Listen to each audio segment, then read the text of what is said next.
बहुत समय पहले आरव नाम का एक 12 साल का लड़का अपनी दादी के साथ उत्तर भारत के एक छोटे से शांत पहाड़ी गांव चंदनपुर में रहता था। आरव कोई साधारण बच्चा नहीं था, उसे आकाश, तारों और चांद से गहरा लगाव था। वह अक्सर अपनी दादी से चांद की कहानियां सुनता था और कल्पना करता था कि चांद के पीछे एक रहस्यमयी दुनिया छिपी है। गांव के दूसरे बच्चे उसके सपनों का मजाक उड़ाते थे, लेकिन आरव को इसकी परवाह नहीं थी। उसे अपनी कल्पना पर पूरा भरोसा था। एक दिन पूर्णिमा की रात थी। आसमान साफ था और चांद आसमान में चमक रहा था।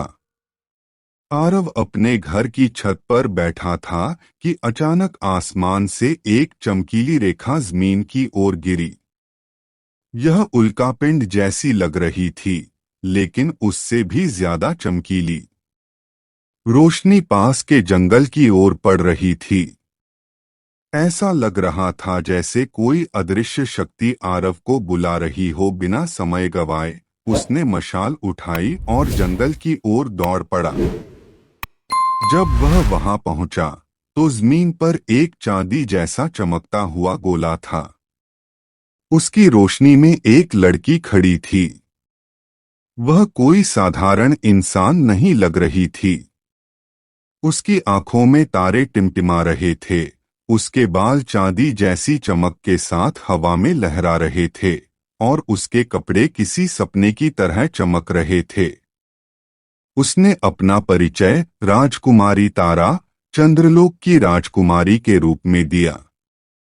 उसने कहा, मैं एक जादुई पत्थर नीलाक्षी की तलाश में धरती पर आई हूं, जो ब्रह्मांड की शक्ति का केंद्र है। यह पत्थर चंद्रलोक से गिरा था और अब अगर यह किसी दुष्ट के हाथ लग गया तो पूरी सृष्टि खतरे में पड़ जाएगी।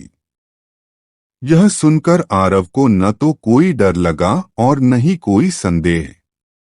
उसने तारा से कहा, तुम अकेली नहीं हो, मैं तुम्हारी मदद करूंगा। राजकुमारी तारा ने उसकी आंखों में देखा और मुस्कुराते हुए कहा, आरव, तुम्हारा दिल बहुत साफ है। यह सच्चा जादू है। और इस तरह दोनों एक रोमांचक यात्रा पर निकल पड़े। तारा के पास चंद्रलोक का एक छोटा सा जादुई कंगन था जो रास्ता दिखा सकता था, लेकिन तभी जब दिल में सच्ची नीयत और हिम्मत हो। यात्रा की शुरुआत में उन्हें बोलने वाले पेड़ों के एक जंगल को पार करना था। वहां के पेड़ चतुर और चालाक थे। उन्होंने आरव से कई पहेलियां पूछीं। अगर वह एक भी गलत जवाब देता तो वे उसे भ्रमित कर देते। लेकिन आरव की बुद्धि और तारा की मदद से उन्होंने सभी पहेलियां सुलझा लीं और आगे बढ़ गए। फिर वे एक झील पर पहुंचे जहां जलपरियां रहती थीं। उन्होंने नीलाक्षी के बदले आरव से एक इच्छा मांगी। आरव ने बिना सोचे समझे कहा, मुझे कुछ नहीं चाहिए, बस दुनिया सुरक्षित रहे। जलपरियां यह सुनकर खुश हुईं और उन्हें झील पार कराने में मदद की।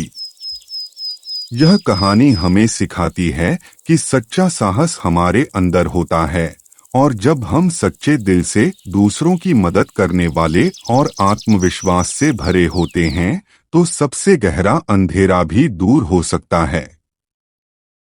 कल्पना, दोस्ती और ईमानदारी ही असली जादू हैं।